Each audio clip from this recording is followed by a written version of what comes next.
Hey everybody, it's Nathan with the new Mind-Body Literacy, and today I'm going to share with you my gym bag. Now, I know one of the things that's really challenging about a physical practice, not only just starting and having a regular physical practice, but one of the things that's really challenging is often things that people show us look really simple. So you see the world's best surfers and you go, oh yeah, that looks pretty easy. And then you go out and you try to stand on a surfboard and you can't even stand up in still water.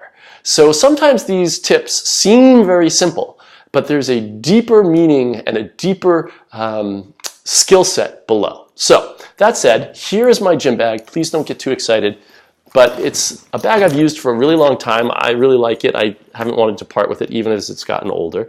And the importance of this is sort of like if you think about anywhere that folks want to keep all their tools, right? So the firemen have their tools on their trucks, or the crash cart in the emergency room, or the telecom guy who has his telecom belt with all his tools. You want a place where all your stuff is so you don't have to suddenly go gather it every single time you're going off to your practice. And also that you mentally then get in the habit of always referencing back to what you're doing, where you're at, because you're physically going to do something. You're going to pick up that bag and you don't want to have to, travel home because you forgot something. And I've done that enough times that you start to get in the habit of knowing what you have with you. So some of the things in my gym bag would be my clothes, right? So if I have a change of clothes, because I'm not always wearing, the right clothes. So here's a pair of Nike sweatpants that goes in the bag. If I'm doing, deep squats, I've torn those a couple of times, so I might want something more flexible. If you're doing something that's in the water, obviously a pair of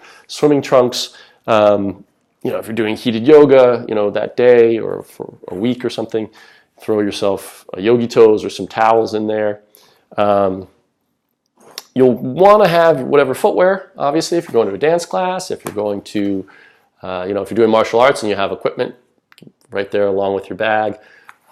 Cleats, I like these zero drop shoes because I can use them for weightlifting and a whole bunch of other things. They afford me some mobility as well.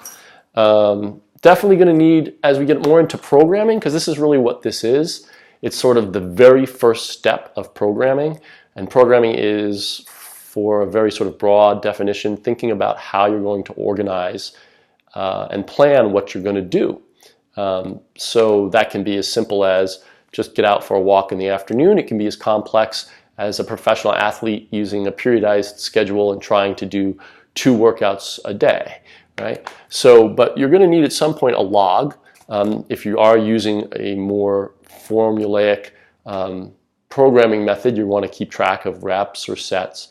If you're having observations as you're practicing something, if you're a dancer, a yogi, a somatic person, a lot of times you won't remember those observations 6 weeks later, a year later. You certainly won't remember how many sets or reps you did. So you definitely need to have some kind of log and a pen. You're going to want to keep time at some point, so probably you can do it on your phone. You might want something analog. I like this timer, so I bring that with me because I also have this chest strap heart rate monitor, which I'll use sometimes, and that runs on an app on my phone, so I like to have 2 separate things, but anything like a Fitbit or anything you like to use, also throw that in your bag. And then I love these wireless headphones because I love to listen to music, and these are really great. It costs about 40 bucks. I've used them forever. They don't have any wires, so if you're a mover, you don't have to worry about running into something. I know a lot of people have the white ones now, but what I'll do is I also have a charger and then a low-tech version of headphones. If I go into a sauna or a steam room, I don't want to melt my headphones, which I've done a couple times. But I'll just charge my headphones overnight when I get home.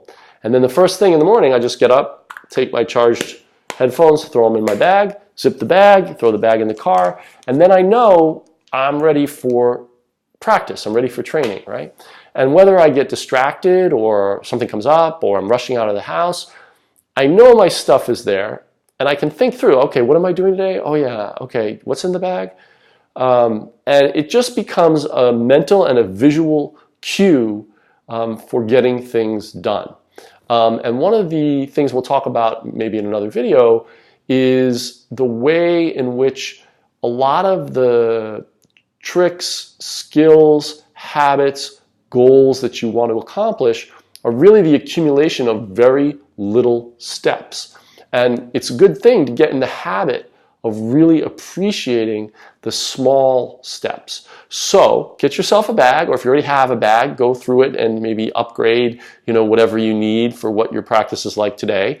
And then send me, or post rather, sort of some of the things that are in your bag, or post a picture of your bag, and we will talk more about programming in another video.